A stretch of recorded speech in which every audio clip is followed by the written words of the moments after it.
Art is man's passion from the very beginning. Doing or making things that have form and beauty is art. Modes of expression that use skill or imagination in the creation of artistic objects, environments, or experiences that can be shared with others are called fine arts. Skillful use of elements available in the preferred mode of expression is the pursuit of any artist, and an artwork is expressed through composition.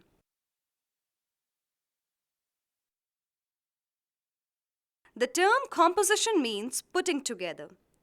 Any work of art using conscious thought is composition. From painting to still photography to moving images like cinema and video, composition is the foundation upon which we build our images by the correct selection, arranging, organizing, and combining the visual elements within the picture area to produce a harmonious and pleasing image.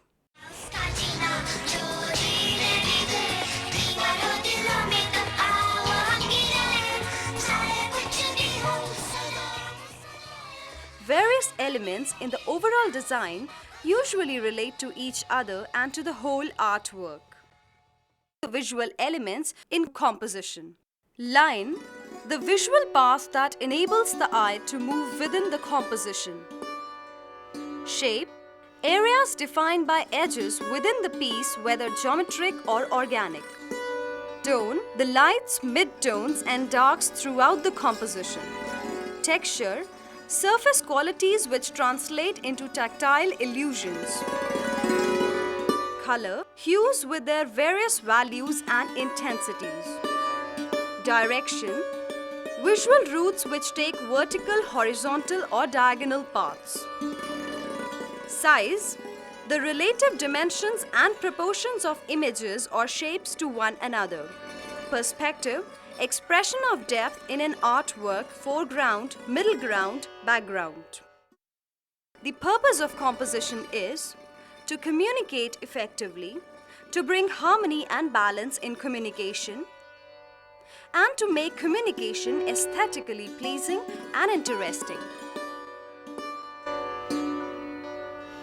In the visual arts, in particular painting, graphic design, photography, and sculpture, composition is the plan, placement, or arrangement of elements or ingredients in an artwork.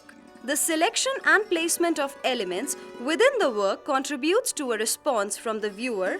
The work of art is said to be aesthetically pleasing to the eye if the elements within the work are arranged in a balanced compositional way. Concept of visual composition is primarily developed by painters, since painting is the earliest form of visual art. However, there are artists who have disrupted traditional composition and challenged the viewer to rethink balance and design elements within artworks. For instance, artists like Salvador Dali. In the case of a painting or a work of art, I usually like to call it a work of art rather than limit itself to painting, which is more closer and akin to creation, where all these elements gel into a configured whole with a sense of totality. Gel. Everything has to gel. Its proportion. It's been very beautifully summed up in the 6 elements of art that were written several hundred years, with which actually desires that the thorough understanding of variety of form, the way it exists in nature, its appropriate utilization, rupa bhedaha pramanani. Praman is the mapdan, the proportion. Bhava is the content. Lavanya is embellishment. Yojanam is putting together the assimilation in its totality that I was talking about. Sadrishya. Sadrishya actually means, it has 2 meanings. One is the way you look at it, which is only limited to the physical replication of the way you do it. Well, the camera is capable of doing so. Then, what are we trying to replicate? Aren't we trying to replicate something that is inside us, embedded as part of our creative process? Or is it only limited to the act of physical replication? No. Creation cannot be limited to the act of physical creation. Photographer's job is much more difficult than that of a sculptor or painter who can take artistic liberties by moving objects around to suit their needs. Composition in photography, in still photography, is a very interesting thing compared to, say, composition in painting. In painting, you begin with a blank canvas and place the elements to balance the frame. Whereas in photography, the frame is always there, elements are always there. You just have to block the frame. You have to compose the frame in a manner that those elements are in a balance. It's very interesting. Somebody, while admiring nature a long time ago, had told me that God has given us a balance frame everywhere. When you place a camera, you block the frame, and that's where the challenge is, because once you look through the camera, there are elements which need to be placed properly so that it is the most pleasing or it's the best that you can get. Interestingly, photography, like any other technology, gives us skills, gives us components which help us in composing. What is, after all, composing? It is putting the visual elements, the forms that are in the frame, maybe the lines, maybe the objects, maybe the shapes, in a way that it's pleasing to the viewer. Now, things like depth of focus allows us to put the critical subject in absolute focus, and it allows us also to throw certain things in the foreground or the background out of focus. This is a technique that we use to compose our frames, therefore or to make it pleasing or displeasing also. I am not here saying that don't break the rules, don't make an unbalanced frame, but to make an unbalanced frame, one needs to know how to make a balanced frame as well. The framing usually treats us in such a way that our lines of concentration, or there are lines within the frame which take us into the subject of interest. This is what the intention of a powerful frame should be. So it's all about communicating the best intention of the photographer, which may be anything. An intention, I mean, the camera may be conveying anger, may be conveying happiness, may be conveying sorrow. It is ultimately about placing the camera and having visual elements with the help of the camera's position as well as the subjects with the visual elements within the frame to most successfully convey the intentions of the person who's taking the photograph.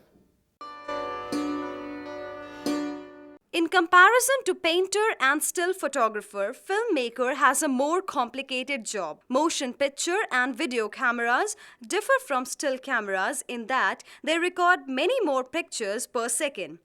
When these pictures are played back at the same rate they were recorded, they create the perception or illusion of realistic motion.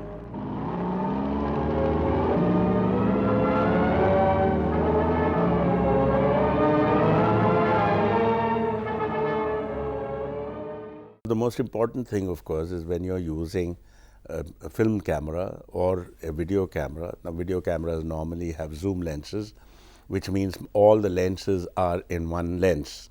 So, whether you want to use a long focal lens, which means, like, where you cut all flattened perspective, or you use a wide angle lens, which means that you give tremendous depth, because most things through the camera are now in focus. So between the two kinds of lenses, it depends on what kind of lens you wish to use, and depends on what is the image you want to see.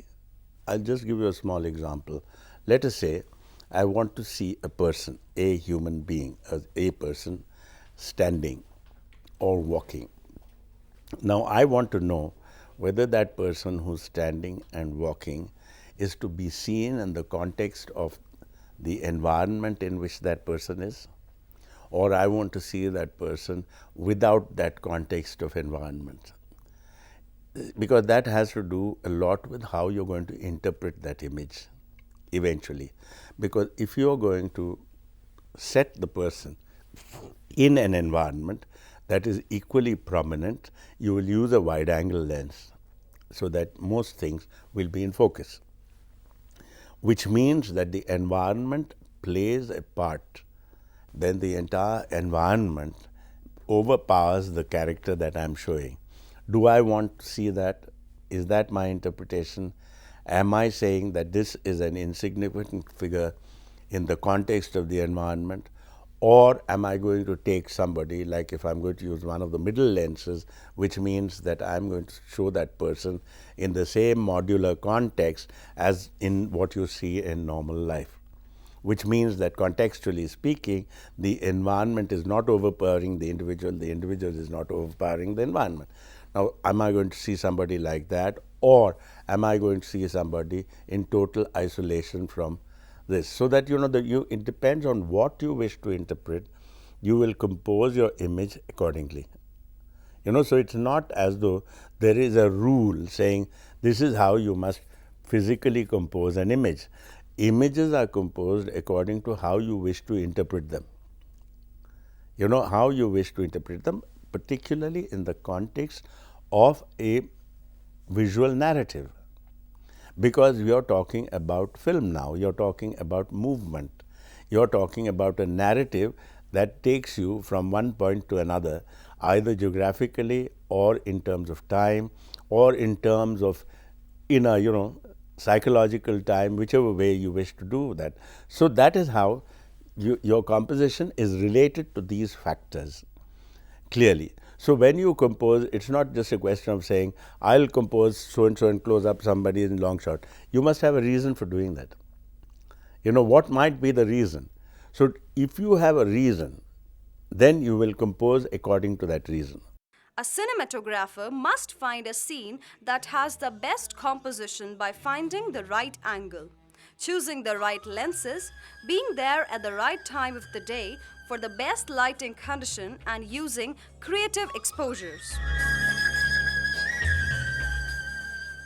Framing the overall composition of the shot is the placement of people and objects within the border of the film frame. For television productions, another technical consideration affecting composition is picture cut-off. Consumer television sets display only 90% of any picture composed in camera viewfinder. For that reason, cutoff marker in viewfinder is incorporated in many cameras. However, if in your case cutoff marker is not there in your camera, initially compose exact size of shot you want, then zoom out enough to allow for 10% loss.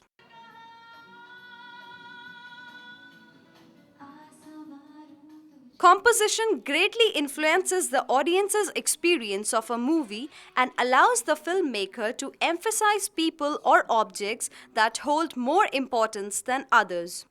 The cinematographer generally works with the director to determine how each shot, and that's so much more complicated than just simple composition. So the same rules of composition that you apply to painting, that you apply to a still photograph, things like color, line, texture, all those things, the rule of the thirds, the looking room, etc. You are now having to maintain that in a moving composition. We call that concept the mise en scène, which is really choreography. Mise en scène is a French word which means putting into the shot. Basically what we're talking about here is choreography for the camera.